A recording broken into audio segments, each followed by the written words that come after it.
নমস্কার বন্ধুরা, welcome to Unicorn. তো গাইস, করবো লড়বো জিতবো রে Kolkata knight riders in IPL final.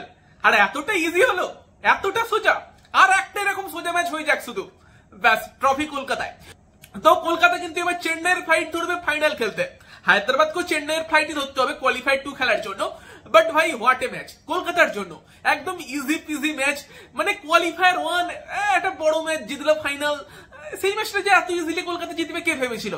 এবং সেখানে ভাই এখনো ম্যাচটা শেষ হয়নি, 18 রান মতো বাকি আছে। এইমাত্র ভেঙ্কটেশ আয়ার 50 করলো, এখন একটা শ্রেয়াস আয়ার বিশাল বড় 6 মারলো। ক্যাপ্টেনও 50 করে দিক 42 রানে পৌঁছে গিয়েছে। তো যাই হোক, আমি ভিডিও বানানো শুরু করে দিয়েছি যাতে তাড়াতাড়ি ভিডিওটা দেওয়া যায়, কারণ নয়তো দিতে একটু লেট হয়ে যায়। তো সেই জায়গাতে ভাই কলকাতা নাইট রাইডার্স এবার যাচ্ছে চেন্নাইয়ে ফাইনাল খেলতে। দেখা যাক কলকাতার এগেনস্টে ফাইনালে কোন টিম আসে। এবং সেখানে এবার তো ভাই শ্রেয়াস ট্রাভিস হেডকে মারতে শুরু করেছে। আর একটা 4 22 বলে 46-এ পৌঁছে গিয়েছে। তো ভাই ইজি ম্যাচ কলকাতার জন্য। এবং সেখানে দেখছিলাম যে অনেক নতুন নতুন হায়দ্রাবাদ ফ্যান জন্মেছে। বাট কিছু বলবো না, আজকে ফাইনাল জিতলে কিছু বলা যেতে পারে। এই তো শ্রেয়াস আবার মেরেছে 50 শ্রেয়াসের। What a shot, what a shot. তো কলকাতা নাইট রাইডার্স এর আজকে খেলা দেখে মনে হচ্ছে যে আজকেও কলকাতা নেটের জন্য খেলছে ভাই। 2 আয়ারের 50 হয়ে গেল। ব্রিলিয়ান্ট ব্যাটিং কিন্তু শ্রেয়াস আয়ার এবং ভেঙ্কটেশ আয়ার করছে এখন। ভেঙ্কটেশ বিশেষ করে দুরন্ত ব্যাটিং করেছে। শ্রেয়াস তো তাও দুটো চান্স দিয়েছিল, দুটো ক্যাচ পড়েছে। একটা তোমার ট্রাভিস হেড ফেলেছে, এখন ট্রাভিস হেডকেই মারছে। আর একটা ক্লাসেন ফেলেছে। এই বলে একটা 6 মেরে ম্যাচ জিতিয়ে দিলে এর থেকে আর বেটার কিছু হয় না। ক্যাপ্টেন একটা 6 মেরে ম্যাচ জিতিয়ে দিক। এই তো আউট হয়ে যাবে নাকি 6। তো সেখানে কলকাতা নাইট রাইডার্স জিতে গেল হচ্ছে তোমার 13 ওভার 4 বলে রান তুলেছে, 8 উইকেটে জিতেছে। মানে হচ্ছে তোমার ওখানে 38 বল বাকি থাকতে কলকাতা নাইট রাইডার্স জিতে গিয়েছে। অসাধারণ জয় কলকাতার জন্য। এবং এই জয়ের নায়ককে মিচেল স্টার্ক। বলেছিলাম যে মিচেল স্টার্ক প্লে অফে হয়তো একটা ম্যাচ বার করে দেবে, নকআউটে একটা ম্যাচ খেলে দেবে, ফাইনালটাও খেলে দিক, অসুবিধা নেই। বাট এই ম্যাচের জয়ের কিন্তু নায়ক হচ্ছে মিচেল স্টার্ক। এবং ভাই মিচেল স্টার্ক যে শুরুটা করেছিল, সেকেন্ড বল ট্রাভিস হেড ক্লিন বোল্ড, এটা আমি লাস্ট 2 দিন ধরে মানে কালকে থেকে ভিজুয়ালাইজ করছিলাম। মানে কিছু অস্ট্রেলিয়ার ডোমেস্টিক ক্রিকেটের ভিডিও দেখছিলাম যেখানে কিন্তু মিচেল স্টার্ক ট্রাভিস হেডকে এই টাইপের ইয়র্কারে আউট করেছে, বল ড্রপ করে আউটসুইং হয়েছে, ইয়র্কারে বোল্ড হয়েছে। আর আমি সেটা কালকে থেকে ভিজুয়ালাইজ করছিলাম যে স্টার্ক হেডকে 0 রানে এরকম ভাবে একটা বোল্ড করবে। আর সত্যি আজকে সেটাই হলো। সেই কিন্তু স্টার্ক তোমার ওরকম একটা আউটসুইং এ অ্যাকচুয়ালি আউটসুইং এ করতে গিয়েছিল, বলটা একটু স্ট্রেট হয়ে যায় পরে। এবং ট্রাভিস হেড আউটসুইং এর জন্য খেলতে যায়, ওই ভয়টা মাথায় ছিল যে আউটসুইং এ বোল্ড করেছে। আগের দিন অর্সলিপও করেছিল, বলটা কিন্তু আউটসুইং এর মতো পরে কিন্তু একদম কিছুটা সোজা বেরোয়। অসাধারণ ডেলিভারি, পিচ অফে ডেলিভারি। এবং সেই জায়গাতে ক্যাপ্টেনেরও প্রশংসা করতে হবে। কিছু কিছু ম্যাচে আমরা ভৈভব আরোরাকে দিয়ে প্রথমবার করতে দেখেছি, যেহেতু ভৈভব সুইং বোলার। বাট এদিন কিন্তু স্টার্কের হাতে বল তুলে দিয়েছিল ক্যাপ্টেন শ্রেয়াস আয়ার, কারণ সে জানতো স্টার্ক কিন্তু নতুন বলে হেডকে আউট করার ক্ষমতা রাখে। এবং আমি যে ট্যাকটিক্যাল অ্যানালিসিস গুলো করেছিলাম, অনেকে বলছিল ভাই আমাদের বলে কি হবে, এগুলো মানে কেকেআর টিমকে বলো, কেকেআর তাহলে জিততে পারবে। কেকেআর টিমও সেই অ্যানালিসিস গুলো করেই নেবে ভাই। এবং সেই জায়গাতে দেখো বৈভব আরোরা বনাম অভিষেক শর্মা, স্টার্ক বনাম ট্রাভিস হেড, সেই লড়াইয়ের দিকে নজর ছিল। এবং প্রথম 2 ওভারই 2 দৈত্য, অভিষেক শর্মা আর ট্রাভিস হেড আউট। এর থেকে বেটার স্টার্ট তো কিছু হতে পারে না। কলকাতা নাইট রাইডার্স যে মানে 2 সবথেকে ডেঞ্জার ম্যান সানরাইজার্স হায়দ্রাবাদের, তাদেরকে প্রথম 2 ওভারে আউট করে দিয়েছে। ওখানেই Kolkata knight Riders half match জিতে গিয়েছে। দেন অবশ্যই ত্রিপাঠী ছিল, ক্লাসেন ছিল, তাদেরকে আউট করতে হতো। বাট মিচেল স্টার্ক কি ছন্দে ছিল। এই যে মানে মিচেল স্টার্ককে বড় ম্যাচের প্লেয়ার বলা হয়, অস্ট্রেলিয়ান প্লেয়াররা বড় ম্যাচে জ্বলে ওঠে, তার কিন্তু আরো একটা প্রমাণ মিচেল স্টার্ক দিয়ে গেল। এটাই বলছিলাম যে হয় কোয়ালিফায়ার 1 অথবা ফাইনাল কিছু একটা ম্যাচ মিচেল স্টার্ক জিতিয়ে দিক, বলবো যে 25 কোটি সার্থক। একটা তো জিতিয়ে দিয়েছে, এবার ফাইনালটা তো এরকম বোলিং করে দিক, আর কিছু চাই না। গ্রুপ স্টেজে কি হয়েছে না হয়েছে সব ভুলে যাবে সবাই। তো সেই জায়গাতে মিচেল স্টার্ক এই যে 10 দিনের গ্যাপ একটা কলকাতা নাইট রাইডার্স পেয়েছে, আমার মনে হয় এই গ্যাপটা কিন্তু মিচেল স্টার্ককে খুব ভালোভাবে মানে হেল্প করেছে। এবং মিচেল স্টার্ক আজকে যে ছন্দে ছিল, যে রিদমে বোলিং করছিল, মিচেল স্টার্কের বেস্ট ভার্সনটা আজকে আমরা দেখেছি, বেস্ট বোলিং আজকে আমরা দেখেছি। পুরো একদম ছন্দ লাগছিল। এবং যেটা কালকেও আলোচনা করছিলাম যে কিছু কিছু ম্যাচে আমরা দেখছিলাম মিচেল স্টার্ক ক্রস সিম ধরে বোলিং করছে, আজকে কিন্তু একদম প্রপার সিম ধরে সুইং এর চেষ্টা করছিল। এবং যে পিচটা আজকে ছিল, এই পিচটা হয়তো স্পিনারদের জন্য খুব একটা হাই ফাই কিছু ছিল না। ভরুন যদিও 2 উইকেট নিয়ে গেছে, তারপর নারায়ণের দিন ছিল না। এবার সেটা পিচের জন্য বলবো না, কারণ নারায়ণকে তো আমরা ইডেনের রোডেও ভালো বল করতে দেখেছি। নারায়ণের দিনটা ছিল না আজকে। 4 ওভারে নারায়ণ 40 খেয়েছে, একটা উইকেট নিয়েছে। এটা মানে নারায়ণের স্ট্যান্ডার্ড থেকে সাধারণ বোলিং। বাট এই পিচে মিচেল স্টার্ক, হর্ষিত রানা তাদেরকে চলতে হতো এবং স্টার্ক চলে যায় শুরুতেই, কিন্তু স্টার্ক আর বৈভব আরোরা মিলে হেড এবং তোমার অভিষেক শর্মাকে আউট করে, এবং দেন রাহুল ত্রিপাঠী যে প্লেয়ারটা সব থেকে বেশি রান করেছে 55 করেছে, রাহুল ত্রিপাঠীকেও মিচেল স্টার্ক আউট করে দিয়েছিল।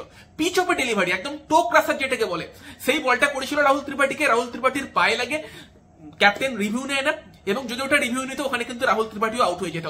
40 রান তারপর বেশি করেছে, তখন 15 রানে ব্যাট করছিল। তো সেখানে কিন্তু মিচেল স্টার্ক আলাদাই বল করছিল এবং সেখানে মনে হচ্ছিল ফিফথ বড় মিচেল স্টার্ক আসবে, উইকেট নিতে পারবে। সেখানে এসে নীতিশ রেড্ডিকেও শর্ট বলে আউট করে, দেন শাহবাজকে আউট করে, ওখানে তো স্টার্ক পাওয়ার প্লের মধ্যেই ম্যাচটাকে শেষ করে দিয়েছিল।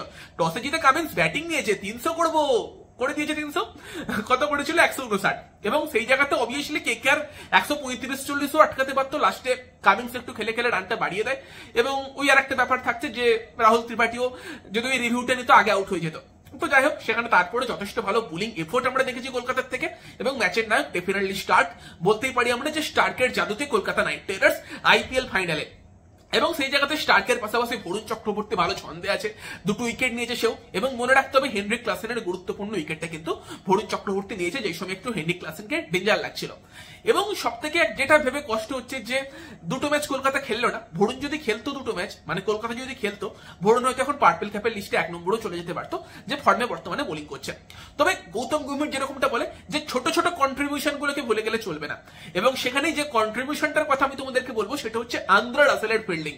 2 ভীষণ গুরুত্বপূর্ণ মোমেন্ট, বৈভব আরোরার বলে অভিষেক শর্মার ক্যাচ, ব্রিলিয়ান্ট ক্যাচ ছিল ওটা, প্রপার একদম স্পট জাম্প যেটা ছিল, একদম প্রপার টাইমিং এ স্পট জাম্পটা করেছিল, দুরন্ত ক্যাচ নিয়েছে রাসেল ওখানে, ওই ক্যাচটা ব্রিলিয়ান্ট ক্যাচ ছিল। এবং দেন তার সঙ্গে রাহুল ত্রিপাঠীর run out, match changing moment, game changing moment ওখানে, যেই সময় কিন্তু ক্লাসেনের সঙ্গে ত্রিপাঠী একটা পার্টনারশিপ করেছে। দেন ক্লাসেন আউট হওয়ার পর কিন্তু সমাজ এসেও নারায়ণের মতো বোলারকে টেক অন করছে, 6 মারছে, এবং সেই সময় সমাজের একটা কাট মারার চেষ্টা, রাসেলের ব্রিলিয়ান্ট ফিল্ডিং, এবং ওই ফিল্ডিং এ কিন্তু মানে ওই ফিল্ডিংটা দেখি ব্যাটসম্যানদের যেটা ইনস্টিংক্ট থাকে যে 30 ইয়ার্স এর মধ্যে বল আটকে দিয়েছে, দাঁড়িয়ে যায়, থমকে যায়, এবং রাহুল ত্রিপাঠী থমকে গিয়েছিল, এবং দেন কিন্তু দারুণ থ্রো, ভালো ফিল্ডিং এর পর রাসেলের, এবং গুরবাস কিন্তু স্টাম্প করিয়ে দেয়। তো গুরবাস আসার পর কিন্তু একটা আমরা আলাদা এনার্জি দেখতে পাচ্ছি, যে এনার্জিটা ফিল সল্টও নিয়ে আসতো, এবং তার সঙ্গে ব্যাটও ফিল সল্ট যা করেছে সেটা আমরা জানি। তবে গুরবাস কিন্তু সেই এনার্জিটা ধরে রেখেছে, আরো বেশি এনার্জি নিয়ে এসেছে, এবং ব্যাট হাতে গুরবাস যদি ফাইনালে একটা ডিসেন্ট ইনিংস খেলে দেয় সেটা সব থেকে ভালো হবে। এবং গুরবাস কিন্তু কলকাতাকে স্টার্টটাও ভালো দেয়, 159 করে সানরাইজার্স হায়দ্রাবাদ, এবং সেখানে পাওয়ার প্লেতে একটা ভালো স্টার্ট দেওয়া মানে কলকাতা কিন্তু ম্যাচে এগিয়ে যাবে, এবং সেই স্টার্টটা গুরবাস দেয়। ইম্প্যাক্ট ফেলতে হয়, হয়তো খুব বড় ইনিংস ছিল না, 23 রান করেছে, বাট ইম্প্যাক্ট ছিল ইনিংসটার, একটা কুইক স্টার্ট দেয় কলকাতাকে, এবং সেখানে নারায়ণ গুরবাস ঠিকঠাক একটা স্টার্ট দেয়। দেন গুরবাস আউট হলে আসে ভেঙ্কটেশ আয়ার, পরবর্তীকালে নারায়ণ আউট হলে আসে শ্রেয়াস আয়ার, এবং তারা লাস্ট অব্দি ম্যাচ জিতিয়ে দেয়। ভেঙ্কটেশ আয়ারকে কিন্তু দারুণ লেগেছে, ভেঙ্কটেশের ব্যাটিংটাও কিন্তু খুব এনজয় করেছে আজকের ম্যাচে, ব্রিলিয়ান্ট কিন্তু পাওয়ার হিটিং করেছে, দারুণ লেগেছে।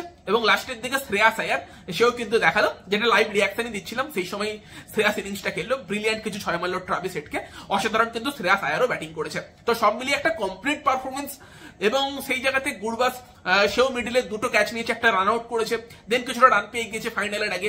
শ্রেয়াস আয়ার ক্যাপ্টেন বড় বড় হিট করেছে, ভেঙ্কটেশ আয়ারের ব্যাটে রান এসেছে। তো সব মিলিয়ে একদম পারফেক্ট ম্যাচ যেটা হতে পারে সেটা কিন্তু কলকাতা নাইট রাইডার্স খেলেছে। এবং সব থেকে বড় কথা, এমন একটা পিচ, যে পিচটা দেখে মনে হচ্ছিল হায়দ্রাবাদকে শুট করতে পারে, ভালো ব্যাটিং পিচ, 200 রানের পিচ, সেই পিচে কলকাতা যেরকম বোলিং করেছে, আর সেই বোলিংটাকে লিড করেছে কে? Mitchell Starc. কেন মিচেল স্টার্কের উপর গৌতম গম্ভীর মানে বিডটা লাগিয়েছিল অত বড়, সেটা কিন্তু মিচেল স্টার্ক দেখিয়েছে।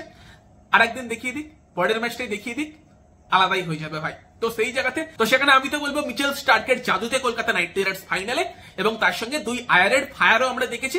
তো সব মিলিয়ে একটা কমপ্লিট ম্যাচ, পুরো ডমিনেন্স, টোটাল ডমিনেন্স, এইভাবে কলকাতা নাইট রাইডার্স ফাইনালে যাচ্ছে, মানে এর থেকে ভালো কিছু হতে পারে না কনফিডেন্স বুস্টার হিসেবে। হোপফুলি আর একটা ম্যাচ, মানে একটা ব্যাপার খালি মনে পড়ছে যে যখন এত ভালো খেলছে টিম, তখন তো কনফিডেন্সটা একটা এসেই যায় মনের ভেতরে। তবে ব্যাপারটা হচ্ছে যে এই ভালো কিন্তু আমাদের টিম ইন্ডিয়াও খেলছিল 2023 ওয়ার্ল্ড কাপে। হোপফুলি 2023-এর 19 নভেম্বর যেটা হয়েছিল সেটা পরের দিন হবে না, সেটা কলকাতা করবে না, ট্রফিটা নিয়ে আসবে। এবং সেই জায়গাতে ডেফিনেটলি কলকাতা নাইট রাইডার্স টিমটাকে অনেক অনেক ভালো লাগছে। এবং তোমরা ফাইনালে কাকে চাইছো? হায়দ্রাবাদ, আরসিবি, রাজস্থান? আরসিবি এসে গেলে কিন্তু মজা এসে যাবে। তো সেখানে কলকাতা যাচ্ছে চেন্নাই ফাইনাল খেলতে। তোমাদের মতামত জানিও আজকের ম্যাচ নিয়ে, তোমরা কতটা হ্যাপি এই টাইপের একটা ডমিনেটিং পারফরমেন্স কোয়ালিফায়ার 1-এ দেখে। এবং ভিডিও তো আরো আসতে থাকবে, তো চ্যানেল সাবস্ক্রাইব করে রাখো। যদি এখনো পর্যন্ত সাবস্ক্রাইব না করা থাকে বা আমাদের চ্যানেলে প্রথমবার এসে থাকো তো অবশ্যই সাবস্ক্রাইব করে তার পাশের বেল আইকনটাকে অন করে দিও, ভিডিওটাকে শেয়ার করে দিও, ভালো লাগলে লাইক করে দিও। তো চলো এই ভিডিওতে এই পর্যন্তই, দেখা হচ্ছে পরের ভিডিওয়ে। Bye bye.